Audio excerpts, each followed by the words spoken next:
I heard him say it before he ever saw my face. Standing just outside his office door, still in my travel coat, I heard my husband tell the woman half his age wrapped around his arm that my wife doesn't even know I've already moved the company out from under her. My wife, 10 years of marriage, and in his mouth I had become a punchline. I didn't storm in, I didn't scream, I didn't even let my hand shake on the doorknob. Instead, I did something far more dangerous. I turned around, walked to my car, and made one phone call that would quietly detonate every lie his family had spent a decade building. His mother, who called me barren behind my back, his sister, the golden child who never worked a single day but somehow drained our accounts, his mistress, who thought she'd already won. None of them knew that by morning everything they thought belonged to them would already be gone. This is how I took it all back. I heard the truth of my marriage through a half-open door, standing so still that even the air conditioning seemed louder than my own heartbeat. My husband's voice was warm, amused, the voice he used only to use with me. "Relax," he was saying. "My wife doesn't even know I've already moved the company's shares out from under her. She still thinks she runs Hartwell Realty Group. She has no idea." The woman laughing with him was Brielle Nash, 26 years old, the executive coordinator I had personally approved hiring 18 months earlier because she interviewed well and Wes had insisted she was exactly what the office needed. I did not throw the door open. I did not scream his name. I stood in that hallway in my travel coat, my rolling suitcase still gripped in one hand, and I felt something in me go very, very quiet. "My name is Vivian Hartwell. I am 34 years old, founder and CEO of Hartwell Realty Group, headquartered on the 17th floor of a glass tower in downtown Dallas. Outsiders who met my husband, Wesley Calloway, always said the same thing to me at galas and closing parties. You are so lucky. He's so supportive, so charming, always right there next to you." They didn't know that 10 years ago, Hartwell Realty Group was a single rented desk in a strip mall office park off Preston Road, funded by the last of my grandmother's inheritance and a small business loan I signed for alone, with my own name, my own risk, my own sleepless nights. Wesley was, at the time, an out-of-work actor doing local commercial auditions between long stretches of unemployment, living in my one-bedroom apartment and telling me, "Vivian, I will never let you carry this alone. I promise you a lifetime of partnership."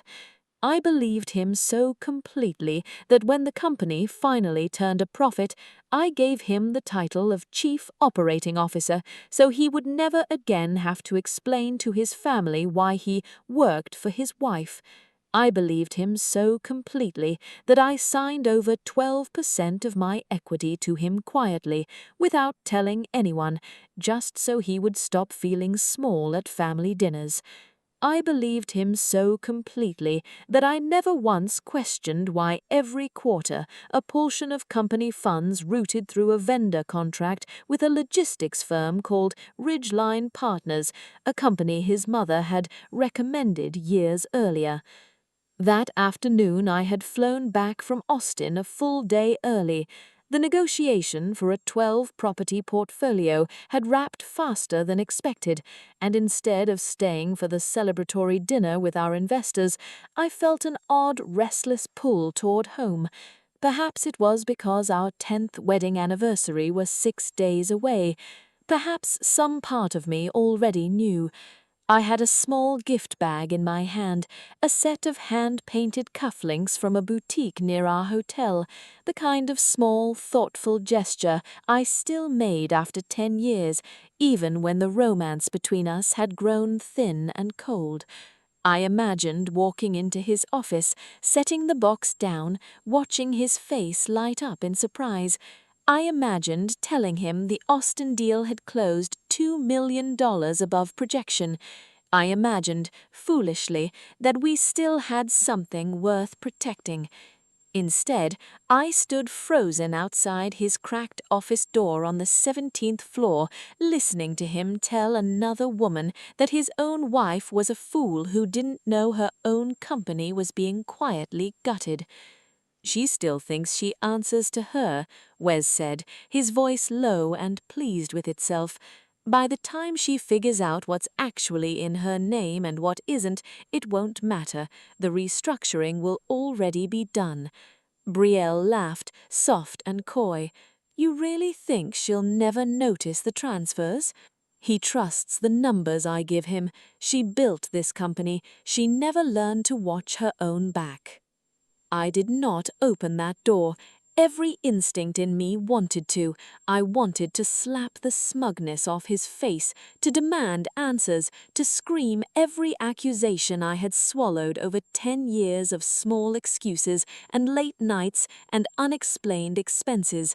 But another instinct, colder and older, one that had built a company out of nothing, told me, "Don't. Not yet." A woman who reacts loudly hands over all her power in the same breath. I stepped back from the door as quietly as I had approached it. My heels made no sound on the thick corporate carpet. I turned and walked to the service stairwell at the end of the hall, and only once the heavy fire door clicked shut behind me did I let my back slide down the cold concrete wall. I did not cry. I sat there in the stairwell of the company I had built with my own hands, and I made a decision. I pulled out my phone and called Marcus Whitfield, my personal attorney, a man who drafted every contract Hartwell Realty Group had ever signed, a man who understood the difference between what a marriage assumes and what the law actually protects. "Vivian," he said, picking up on the second ring, "aren't you supposed to be in Austin? I need you to activate the protective trust tonight. All of it, my 61% controlling stake, transferred into the irrevocable trust we drafted 3 years ago as a contingency. Make it airtight, make it confidential, and do not let Wesley Calloway find out until it's already done." There was a pause. "Vivian, that's the entire controlling interest of the company. If we activate that mechanism, Wes loses every operational lever he currently holds. I know exactly what it does. Do it tonight." What happened? I closed my eyes. I could still hear his voice through that cracked door. "She has no idea. Just do it, Marcus, and pull every file connected to Ridgeline Partners, every wire, every invoice, every signature. I want it all on my desk by morning." Marcus didn't ask a second time. "Understood. I'll have the paperwork ready by 6 a.m. I stayed in that stairwell a long time after hanging up, holding the little gift bag with the cufflinks he would never receive. 10 years of my life had just been reduced to a single, quiet, devastating sentence overheard through a cracked door. I thought about the years I had spent building this company with my own hands, the nights I slept 4 hours because I was closing deals across 3 time zones, the humiliations I swallowed from investors who assumed the handsome man in the good suit was the real brains of the operation, while I did the actual work behind the scenes.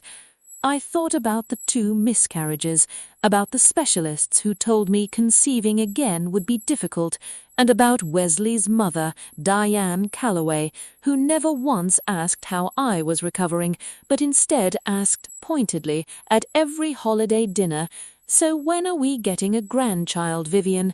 Wesley's sister already gave us 2.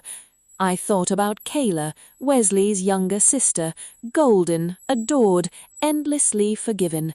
Kayla, who had never held a real job longer than 8 months, who had been handed a marketing consultant title and a company credit card at Hartwell Realty Group 2 years earlier because Diane insisted family should look out for family. Kayla's monthly expense reports, I had begun to notice, quietly, they were growing strange and inflated, though I had told myself I was imagining things, that I was being paranoid, that family didn't lie to family. I was wrong about it all. I walked down the fire stairs instead of taking the elevator, each step echoing in the dim, cold stairwell. I was no longer the wife rushing home a day early with a surprise gift. I was someone else now, someone who understood, finally and completely, that being good, patient, and endlessly forgiving had never been the thing keeping this marriage alive. It had only ever been the thing keeping Wesley comfortable. If this story is already pulling you in, hit that like button right now. It genuinely help this channel reach more people, and I promise this story only gets more satisfying from here. The next morning, I wore a charcoal suit I had never worn to the office before, sharp-shouldered, severe, nothing like the softer, approachable colors I usually chose to seem warmer in meetings. I looked at myself in the mirror of my Highland Park townhouse for a long moment before I left. My eyes were tired, but my face held no weakness. I had barely slept. Marcus had sent me documents through the night, the trust activation confirmation, signatory revocations, and a preliminary review of Ridgeline Partners that made my stomach turn. By 7 that morning, my 61% controlling stake sat locked inside a protective trust that Wesley could not touch, no matter what title he held. He still believed, as he drove to the office that morning, humming along to the radio, no doubt, that he still controlled the empire he had spent a decade quietly hollowing out. He had no idea the floor beneath him had already been pulled away. I arrived at Hartwell Realty Group at exactly 9. The receptionist, a sweet young woman named Priya, startled when she saw me. "Miss Hartwell, I thought you had a board call scheduled from home today." "Change of plans," I said, setting my bag on the counter. "Is Wesley in his office?" Her face paled slightly.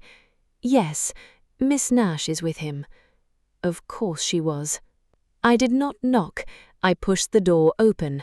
Wes was leaning against his desk, laughing at something on Brielle's phone screen, his tie loosened, his sleeves rolled up in the easy, comfortable posture of a man who believed he had already won. When he saw me, his face went through 3 expressions in half a second: shock, forced delight, and finally a flicker of something close to fear. "Vivian, you're back early. How was Austin?" "The deal closed 2 million above projection," I said, my voice even. "It's your company too, after all." His smile twitched. Brielle slid off the edge of his desk, smoothing her blouse, avoiding my eyes. "Brielle, get me a coffee. Black." She glanced at Wes, waiting for permission like a dog waiting for a leash to be removed. Wes cleared his throat and nodded slightly. She scurried out, and the moment the door clicked shut, I sat down in the chair across from his desk and crossed my legs. "Long flight?" he asked, too brightly. "I actually came back early yesterday. I was standing outside this office around 6. Your door was open a crack." I watched every ounce of color drain from his face in real time. He knew exactly what that meant. "Vivian, whatever you heard, I heard you tell Brielle that I have no idea the company has been restructured out from under me," I said.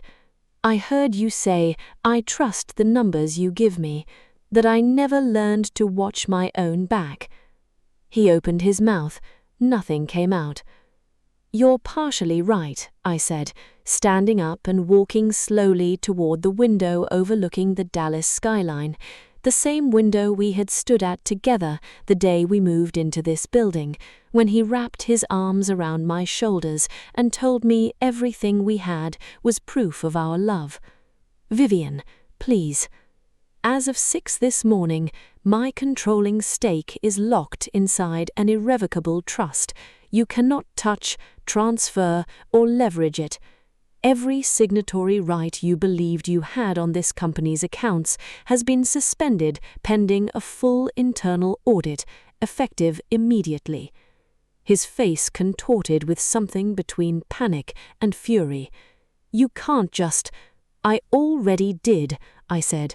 "Tonight, I want you at your mother's house. I have some questions for her, too." "Leave my mother out of this."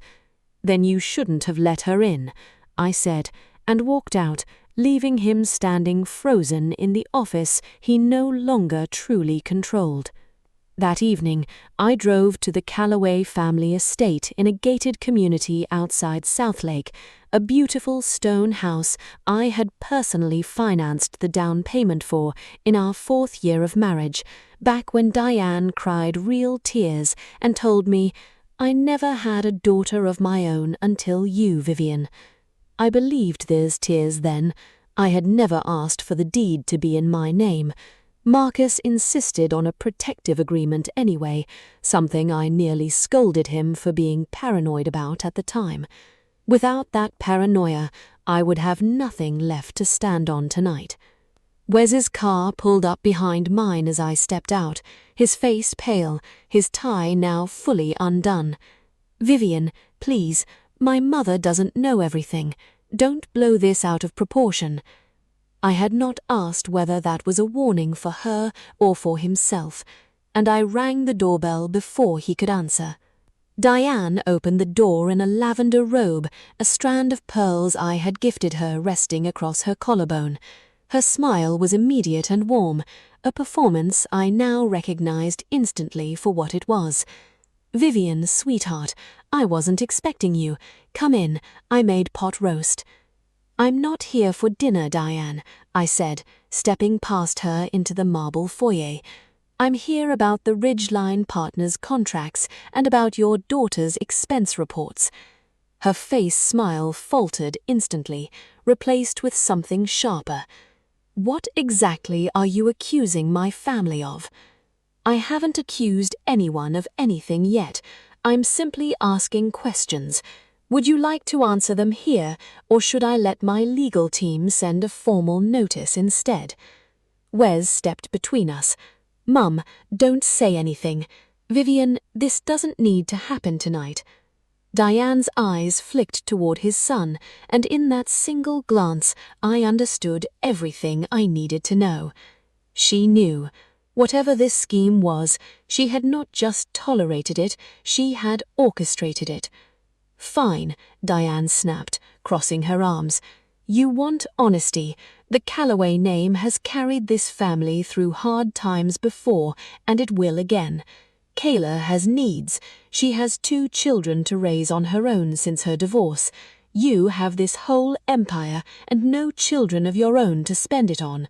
Is it really so terrible that some of it went towards family?" I felt the old wound flare, the one about my miscarriages, my inability to conceive again, the years of quiet cruelty disguised as concern. But outwardly I remained still. "It is terrible," I said, "when some of it turns out to be over $800,000 funneled through inflated vendor contracts with Ridgeline Partners, a company registered under your cousin's name, Diane. It is terrible when your husband tells his mistress that his wife has no idea her own company is being drained." The room went silent, except for the faint hum of the refrigerator in the kitchen. Diane's face went rigid. "You don't know what you're talking about," she said, but her voice wavered. I took out my phone and dialed Marcus, putting him on speaker. "Vivian, please confirm for Diane what the preliminary audit found regarding Ridgeline Partners." Marcus's voice, calm and professional, filled the marble foyer.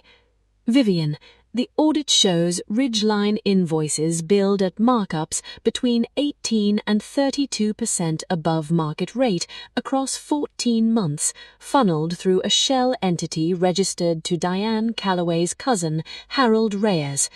Funds were subsequently used to purchase a rental duplex in Fort Worth, currently held in Diane Calloway's name." Diane's face went bone white. Wes closed his eyes, as though he already knew every word. "You had no right to investigate my finances," she hissed. "I have every right," I said quietly, "to investigate money stolen from a company I built with my own 2 hands, from nothing, while your son sat in the office I gave him, and your daughter collected a paycheck for work she never did." If this is the part you're gripping your phone a little tighter, that's exactly the reaction this story deserves. Go ahead and subscribe now, so you never miss how this ends, and there's a new story like this waiting for you every single day. Wes finally spoke, his voice cracking. "Vivian, please, whatever you think of me, don't drag my mother and my sister into a criminal case. Fire me if you want. Take the company back completely. Just don't ruin my family." I looked at him for a long moment.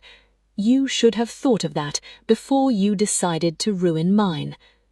2 days later, Marcus's forensic team uncovered the full scope of it.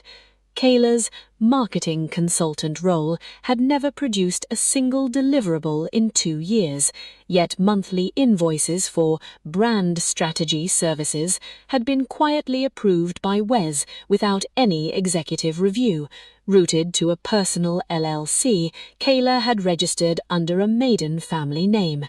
Combined with the Ridgeline Partners scheme, the total came to just under $1.4 million siphoned from Hartwell Realty Group over 3 years, money that should have funded employee bonuses, property acquisitions, and the retirement plan I had built for a staff that trusted me. I sat in my office that week, reviewing spreadsheet after spreadsheet until the numbers blurred, each fraudulent line another small betrayal stacked on the last. I thought of the employees who had believed in this company alongside me, people who had left stable jobs to join a startup because I promised them it would be built on integrity. I thought of the 2 babies I had lost while working 80-hour weeks to build something I thought Wes and I would pass down together one day. All of it quietly bled dry by the very family who called themselves mine. Then Marcus called with something else entirely. "Vivian, there's a former assistant of Diane's, a woman named Loretta Hines, who reached out to my office. She says she has documentation of a second, older scheme, something involving your mother's estate." My blood went cold. My mother had passed away 6 years earlier, a quiet seamstress who had left me a small house in Garland that I sold to help fund Hartwell Realty Group's earliest days. What about my mother's estate? Loretta claims Diane pressured her to forge an affidavit years ago, suggesting your mother's sale was fraudulent, something they apparently intended to use as leverage against you if you ever tried to leave Wes or challenge the family financially. She kept a copy out of guilt. She wants to hand it over. I met Loretta Hines 2 nights later at a quiet diner off Greenville Avenue. She was in her 60s, nervous, wringing a paper napkin in her hands. "I should have said something years ago," she told me, sliding a manila envelope across the table. "Diane paid off some old debt of mine and threatened to report my son for a probation violation if I didn't sign it. I've carried the guilt every day since. Your mother never did anything wrong. That house was rightfully hers, left by your grandmother, clean as could be. I'm sorry." I opened the envelope with shaking hands. Inside was a forged affidavit, dated years earlier, prepared and never used, insurance, apparently, against the day I might finally stand up to the family that had been quietly bleeding me dry for a decade. I thought of my mother, gentle and hard-working, who had never once done anything but love me, being used as a weapon in a scheme she never knew existed. "Will you testify to this?" I asked Loretta. She nodded, tears in her eyes. "I will. I should have years ago." The final piece came from an unlikely source, Wes's longtime driver, Samuel Ortiz, who had quietly resigned 8 months earlier under a vague excuse about relocating to care for a sick relative. He handed over a small black flash drive containing a recorded conversation between Wes and Diane from over a year ago, captured accidentally on his phone while waiting in the car outside a family dinner. Wes's voice, slightly slurred from drinking, filled the recording. "Mum, relax. Wes has no idea what's actually happening with the accounts. Give it another 2 years, we drain enough through Ridgeline and Kayla's contracts, and by the time she notices anything, the company will practically be an empty shell in her name only. We'll be set for life either way." Diane's voice answered, cold and calculating. "And if she finds out sooner? She holds too much control. We need to find a way to get her to sign over more of it. Pressure her about the grandchildren. Remind her she's getting older. Remind her which one of you actually built the family this company depends on now." I sat in my office long after everyone had gone home, listening to that recording twice more, my hands steady, even as something inside me broke completely and quietly. For 10 years, I had not simply been married to an unfaithful husband. I had been living inside a calculated, patient plan to hollow out everything I had built and discard me the moment it was convenient. He had held me the nights I cried from exhaustion after losing our children, whispering that everything would be all right, all while quietly counting down the days until my company would be worth stripping for parts. The criminal case moved quickly once the forensic accounting was finalized. Wes was charged with embezzlement, wire fraud, and falsification of corporate records. Diane was charged as an accessory for her role in directing the Ridgeline Partners scheme and attempting to use a forged affidavit as leverage against me. Kayla, faced with overwhelming evidence of the fraudulent consulting payments, accepted a plea agreement requiring full restitution and probation in exchange for cooperating with prosecutors against her mother and brother. Brielle Nash, it turned out, had also been quietly kept on payroll under an inflated coordinator title that paid nearly triple market rate, funded from the same drained accounts, a fact that unraveled any illusion she may have believed about being genuinely valued rather than simply another expense on someone else's ledger. If you've made it this far into the story, I want to genuinely thank you for sticking with me. Hit like right now if this story has you fully invested, and subscribe so you're here for tomorrow's story too, because what happens at trial is even more satisfying than everything that's come before it. The trial lasted 11 days. I sat in the gallery each morning in tailored black, watching Wesley Calloway, the man who had once promised me a lifetime of partnership, shrink smaller with each piece of evidence entered into the record. Diane, no longer wrapped in pearls and lavender silk, sat beside her attorney in a plain grey blazer, her once immaculate composure completely gone. Kayla testified against them both, tearfully admitting she had accepted the fraudulent payments because she told herself again and again that family simply took care of family, that surely I wouldn't notice, that surely it wouldn't matter in the end. On the final day, before sentencing, Wes turned to look at me from across the courtroom, his face gaunt, his once confident posture completely collapsed. "Did you ever actually love me?" he asked me, quietly, just loud enough for me to hear. I looked at the man who had cost me 10 years, 2 unborn children, and nearly everything I had built with my own hands, and I answered him honestly. "I did. That's exactly why this hurts as much as it does. But loving you once doesn't mean I owe you anything now." He was sentenced to 7 years for embezzlement and wire fraud. Diane received 3 years for her role as an accessory and the attempted use of forged documents.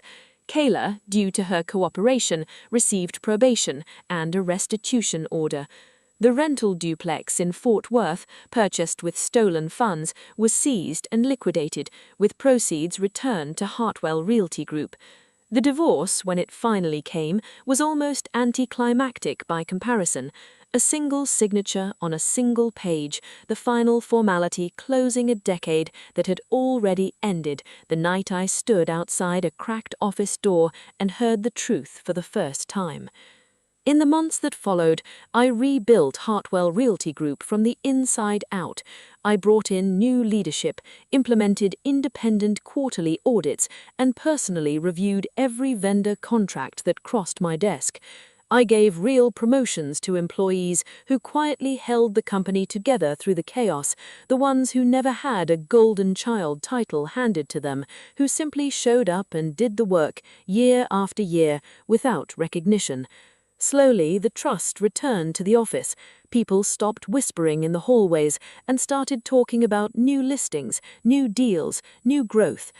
On the anniversary of my mother's passing, I visited her grave with a bouquet of white lilies, the same flowers she used to grow in the small yard of the house that started everything. I knelt at her headstone and told her quietly, "I'm sorry they ever used your name against me, but I took it all back, the company, the truth, and myself." The wind moved gently through the trees above me, and for the first time in a long time, I felt something close to peace. That evening, back at my office, I stood at the same window where Wes once wrapped his arms around me and told me everything we had was proof of our love. I watched the Dallas skyline blaze with light beneath a darkening sky, indifferent to any one person's heartbreak, and I understood something I hadn't fully grasped before. That indifference was not cruelty, it was simply life continuing to move forward, and it was up to me to move forward with it, not to prove anything to Wesley or Diane or Kayla or anyone who had ever underestimated me, simply to never again let myself be so thoroughly unseen in my own life. This is the story of a woman who was betrayed by the husband she built an empire beside, exploited by a mother-in-law who mistook cruelty for family loyalty, and overshadowed by a golden child sister-in-law who took everything without ever once earning it. Yet she remained clear-headed when it mattered most, using evidence, patience, and her own quiet resolve to reclaim not just a company, but her own name. Thank you so much for listening all the way to the end of today's story. If it moved you, made you angry, or made you cheer quietly to yourself, please leave a comment below and let me know. I read every single one, and they truly mean the world to me. Don't forget to like this video and subscribe so you don't miss tomorrow's story. I'll see you right back here tomorrow for another one. Take care of yourselves, and I'll meet you in the next story.